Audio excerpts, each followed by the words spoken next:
Kazoza FM. Be your own boss. Ndababwira turi mu kiganiro Frombu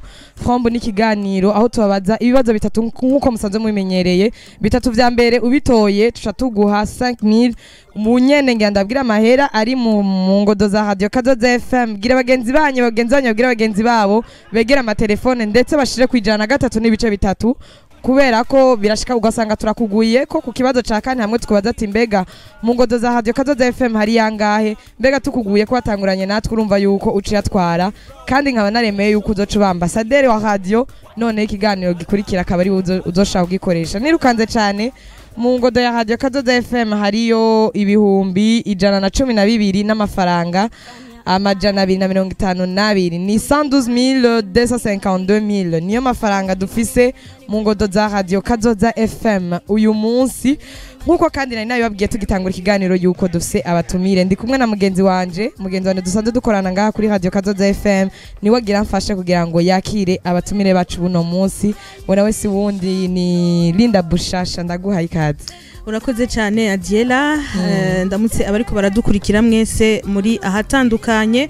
nongera ndamutsa n'abashitsi bacu ngaha batumire twatumiye n'umunsi mu kiganiro Frombu. Ego reka ndabakanya mushobore kuganira. Ego abashitsi kandi reka ndabahe karibu. Merci beaucoup. Ego mwotwidondora muri bande icambere na mbere nitwa Ndikumana Inerite nkaba nkora muri societe Benentare na company yitwa Madele ikomoka muri Benentare nyene nkaba njejwe marketing et communication. Inerite ari kumwe n'ubundi bazananye muri studio namwe mwotwidondora. Murakoze mwiriwe ariko badukira mwese. Hama nitwa Muco Simplice Joel hama nkaba nkoranje muri societe yitwa Benentare kamwe company yitwa Madele hama nkaba njejwe igisata cha stylisme. Murakoze cyane Inerite wavuze ko ujejwe marketing no kumenyekanisha Benentare na Madele umuntu yumvise Benentare Madele ni biki? Benentare icambere ni societe ihurikiyemwo ugwaruka rukora cenco cambere nta binebwe dukorana navyo hama ugwaruka rw'imigambi ugwaruka rusishaka ryo kwiteza imbere no guteza imbere igihugu ariko ikintu cambere dushira imbere no gukunda igihugu kuko niho ukorera igihugu dakunda urumva mu bintu vya mbere mu ngingo za mbere dukorera ko muri Benentare harimo kwigisha ugwaruka gukundisha igihugu hama ibindi byose biza bikurikira kugikorera kugisukura kucitaho byose biri muri ubwo buryo bwo kwiteza imbere akaba ariyo na deuxième tuvuga yuko ari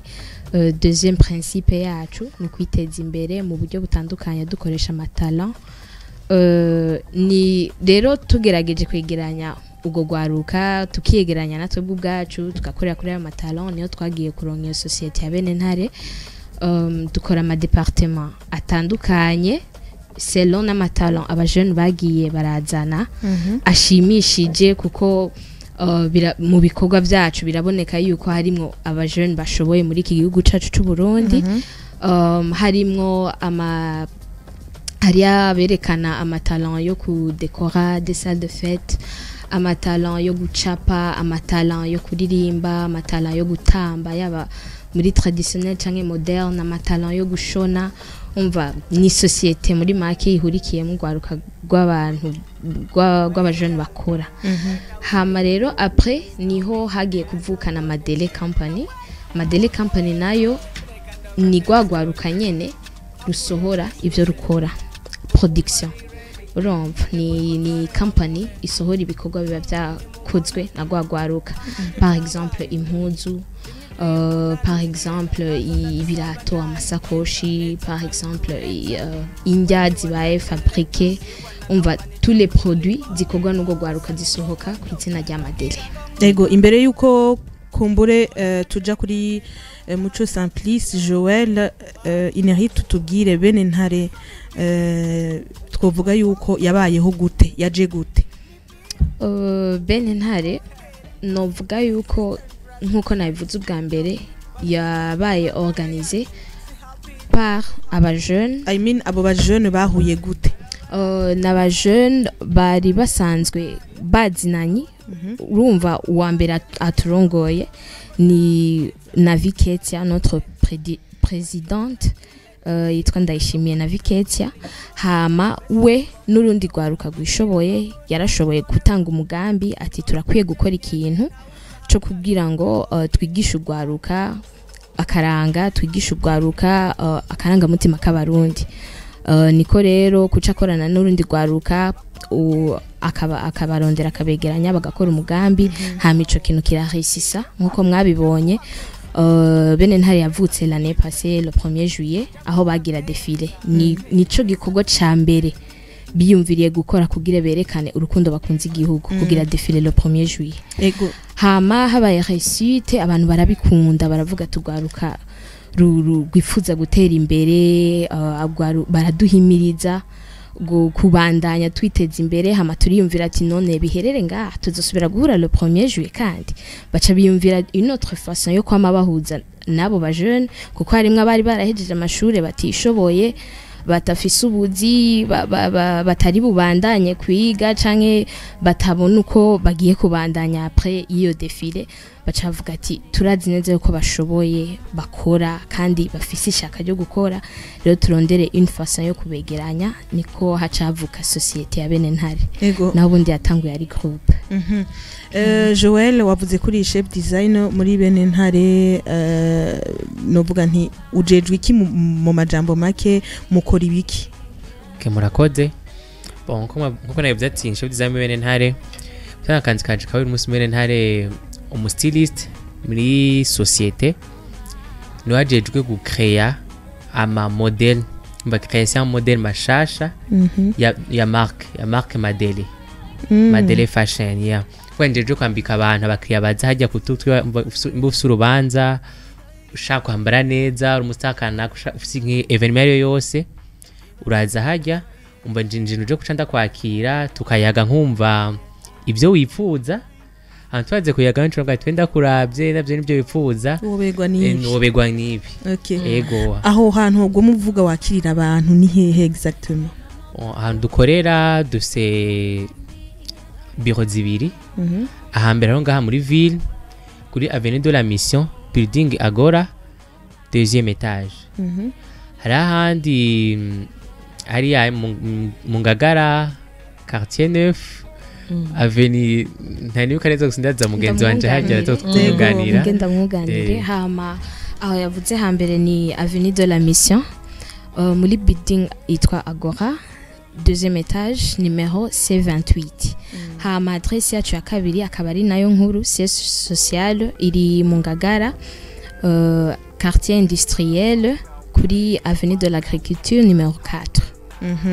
ego Joel ibyo bintu bya design mwabitanguranye na création ya bene ntare canke naho byaje mu nyuma si byaje mu nyuma byaje gute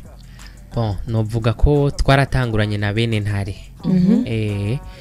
comme d'abord nk'abandi nko muzi bene ntare isanzwe nimwe abajene te le 1er juillet danjire muri bajya mu bandi hama nkuko mugenzi wanje yivuze bari bati nivyo behera ngaha katuramatala aba bari ngaha bafise turako twogintu twokora kiza kiratwinjiriza mwese akazira agafaranga kake ashira ku mufuko niho rero bacha twega yamwe bana matara bafise nanje umuntu nkabasine fisi yo passion ndiko nashaka kwigira akazi kazombeshaho niho nace ndabironkera aho nyene amanangura ko umustiliste wa bene ntare twaratangura na société murakoze nk'ubu Miss Frambu umurabye urashaka gushutora model y'ikanzu yo cimubera directement cyane gose nibaza ko aza kuva ngaha akugira simi na wewe uvanga twash okay mbaye ndachi okay inerite bene ntare turacumva kiravugwa turababona n'aba jeune none bene ntare ça veut dire quoi byavuye he nigiki mwagikuku pourquoi c'est ce nom icambere na mbere bene ntare ni nkuko nabivuze n'ugwaruka rushaka gukora ariko izina ubwaryo bene ntare no divuye kuri ntare rushatsi uwahoze ari umwami w'u Burundi rero twarondera izina ritamenyerewe ariko rigaruka kuri twavuga imizi y'Uburundi ritwibutsa aho twavuye ritwibutsa abagwaniye igihugu cacu natwebwe gwaruka ari twe kazoza kago tubandanye tugendera mu birenge by'abakigwaniye avo hariyo kumbure benshi bashobora kuba biyumvira bene ntare kubera iryo zina twaba tuzi ntare house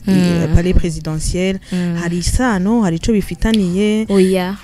nkuko nabivuze ubwa mbere ati twebwe akarangamutima kacu nako gukunda igihugu rero turavye abacitangiye n'abagikoreye cyane uwo ni nkuko novuga ati novuga gute idol wacu umuntu turabira ko karorero kacu rero natwe tugomba kuba abene ntare abagendera mu birenge vya ntare rushatsi none pourquoi kubera iki ntare kubera ki mutagize micombero kubera ki mutagize abandi bami canke abakuru b'ibihugu batwaye igihugu ça dépend umuntu wese afatira kuco twovuga kimwenspira justement mwafatiye ku kimwebwe ntare rushatsi nkuko tubizi yaragwaniye imbibe z'u Burundi yaragwanira igihugu kandi twovuga yuko bordure z'u Burundi no musizi baheho kubwiwe niwe yazegeranije rero natwe twovuga ati muri patrie n'igihugu cacu kirimwo muri patrie yacu kwa gukunda igihugu nyene ko kwiyumvira ati uwo hanze tutegereza kumwereka yuko natwe dushoboye kugihagararira abo hanze batuzaniye ati ngibi turabazaniye ati nimutware tuvuga ati no abajene bacu turashoboye kwikorera turashobora kwikorera izo mpuzu mutuzanira turashobora kwikorera ibi byose kuko muri colonisation harimo no kuduha ivyo bintu vyabo tukaguma turi coloniser nuko gukoresha ibintu vyabo tukibagira ku exploiter notre talent. Joël Madele ni Madele Fashion. Madele Company mugurumva de mon côté ni cyangwa Madele Fashion. Okay, muri Madele Fashion uretse ivyo byuko uri umustiliste ufasha abantu kwambara bakabegwa hari ibindi byo babikorerwayo. Muri Madele Fashion kumva Madele Fashion ijeje no kwambara no kwambara gusa no kwambara se ni fashion kwambara koko bon si kwambara kriya gusa turakora n'impuzu za marque iwacu impuzu mukora zikorerwa ngaha nyene canke zikorerwa made in Burundi zikorwa nawe nyene moi gender design mu designer umva il y a les tailleurs bari muri bene ntare canke ni abatayeri mwikora ko buhanze n'abatayeri wa mi société yacu bene ntare nyene umva moi mon job ndakrea model nkimvira ivyo biyigize nkavuga ati mba kandi imeze uko ikenego ise nkuko unye ikenego ibi yokatuku niho je ndakora n'umutayeri rero tukayikora impuzu ikasohoka nafise ikibazo kimwe wavuze yuko mukora impuzu mbega numsa cyane wahagaze ku mpuzu z'abagore n'abigeme nta mpuzu z'abagabo mukora zose ni z'abagabo cawiherako nanje hanye kunambaye ninzere ko bariko baramuzumira abikora neza ego Inerite Madele Company nayo yaje gute ko watubwiye ati hatanguye bene ntare ego hatanguye bene ntare hama Madele nayo yaje kugira ngo idandaze ibikorwa biba vyasohokeye muri bene ntare c'est une company qui produit itanga ama produit yakorewe muri société bene ntare par exemple ces vêtements ariko aravuga ayo ma produit ni yandi naya uretse ibi bya fashion hariho iziriko zirategurwa ubu akaba ari izo ntuzeye ibikarango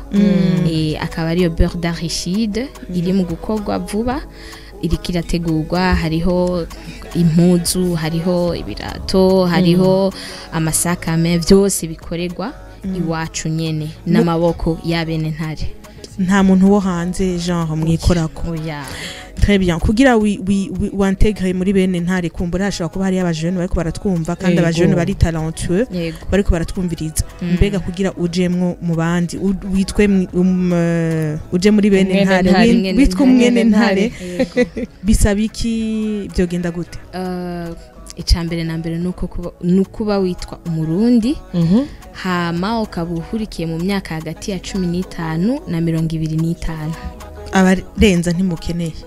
dushaka ugwaruka rugikora ugwaruka ruriko rurarondera ubuzima yego nta yindi critère nta kindi Oya, gisabwa nta kindi gisabwa hanyuma akwije ibyo byose musaba aca bigenza gute yitura he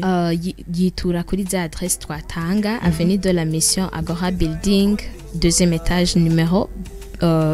B28C yego kumbure ku bantu bafise passion bumva hari ico boshobora mugabo batarashobora kubiserura cyangwa ngo babishira habona baba jeune bari hagati y'iyo myaka bobo ntimubakira kugira ngo mubafashe kumbure ku developer izo talent zabo abo bariho kandi benshi mu gihugu cacu ariko nkuko nabivuze ubwa mbere abo twe twakira nabari prête kugikorera baza barahejeje kubona ico bashoboye oya mvuga ati abafise akaranga mutima ko gukorera igihugu kuko harimo n'ibikorwa rusange urashobora gutena ukaba uraja mu zindi nyigisho zijanye n'ubuzima bwa misi yose bw'umurundi canke tugahurikira mu bikorwa rusange tugahurikira no mu bindi bikorwa biteza imbere igihugu urumva ivyo byose turashobora kukwakira tukakwigisha hama après tumaze kubona yuko watahuye niho tuco tubandanya muri urwo rwego rundi rw'amatala ni kuvuga mwakira abajene bose babyifuza bari gusa hagati y'imyaka 15 na 25 kumbure ngira bavyumvise ngira ko kumbure turabona n'umwanya uri kuraturega tugira ko akajambo kamwe kumbure ubwira bari ko baratwumviriza yongere yibutse naho bene ntariri ego en particulier abajene hama akajambo kanyuma novuga nuko abajene bose no bahimiriza gukunda igihugu no kugikorera kuko ni cyatera imbere twese tuzoshikirwa tuzoba duteye imbere kandi abantu bibaza yuko bene ntare ari ikintu twovuga kiri hejuru gose c'abantu bishoboye cyane carenganye no ça non pas du tout kuko harimwe abajene benshi basanzwe cyane ça veut dire yuko twakira abantu b'ubwoko bwose kandi turamwakira selon nahageza kandi agenda nezerewe cyane n'ama service yacu nitwakira abo hejuru canke abo muri leta gusa canke abagwiza tunga tukorera abarundi bose kuko igihugu si c'abagwiza tunga gusa ni c'abarundi bose akabazo kame kanje mu mutwe ubunyene nk'ubu we ni wakwiza ni warenza 25 ans bene ntari zoshigusezerera canke murafise imigambi yo kuca mushiraho bene ntare bakuru si kuvuga ati bene ntare bakuru ariko comme tuba turiko novuga yuko tuba tubakuriye rero haba hageze yuko natwe tubigisha ivyo twahawe yego tuca tuja muri nka encadrement yabo tugafasha abandi kugira bashikaho natwe tuba tugeze muri uyo mwanya urakoze cyane Joel nawe ni nkuko kuko niki wosigira aba jeune bariko barakumviriza bon cyose jeune kayumbiza icambe na mbere ni kubaha karibu ari batuzi n'atari batuzi bose karibu muri bene ntare mwira biko dukora kandi kino vuga ca kabiri benshi yumvise ati bene ntare turafise ko dufite departement ikora impuzu benshi mvuga ko ibintu kwari biri high bizimvye cyane oh no nagabose ndababwira ati ni simple ni nk'ahandi karibu cyane rero nibeze ko abantu benshi baca baza ngo ibiciro vyaho birazimvye ntibizimvye na gato uronka ico ushaka cose ku mahera ufise ku mahera ufise uronka ico cose wifuza yego nongere ko yuko dukora ama training dukora impuzu z'imanza dukora impuzu zo kwirirwamwo icifuzo cy'umuntu turagisatisfeza du moins